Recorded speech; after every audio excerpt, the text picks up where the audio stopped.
కానీ ఒక విషయం మాత్రం మీతో స్పష్టంగా చెప్పాలనుకుంటుంది ఏంటంటే, ఈ మధ్యకాలంలో ఆడపిల్లల వస్త్రధారణ మీద చాలా మంది కామెంట్స్ చేస్తున్నారు. ఓపెన్ గా మాట్లాడాలంటే ఈ మధ్యకాలంలో శివాజీ మాట్లాడాడు. Shivaji is not my target. ఒకవేళ నువ్వు ఎవరన్నా సరే శివాజీ నా టార్గెట్ అనుకుంటే అది మీ ఇష్టం.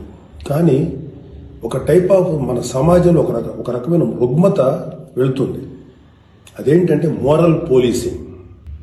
ఎంత మిత్తులో బతుకుతున్నారంటే సామాన్య జనం చాలా మంది ఈ మేల్ చావనిస్టిక్ సొసైటీ, మగ అహంకారంతో ఉన్నటువంటి మన సమాజం, ఆడపిల్ల ఎలా ఉండాలి, ఆడపిల్ల వస్త్రధారణ ఎలా ఉండాలి, ఆడపిల్లలు ఎలా మాట్లాడాలి, ఆడపిల్లలు ఏం మాట్లాడాలి, అతను పండితుడు కానించి పామరుడు దాకా ప్రతి ఒక్కడు ఆడపిల్ల ఎలా ఉండాలో మాట్లాడతారు.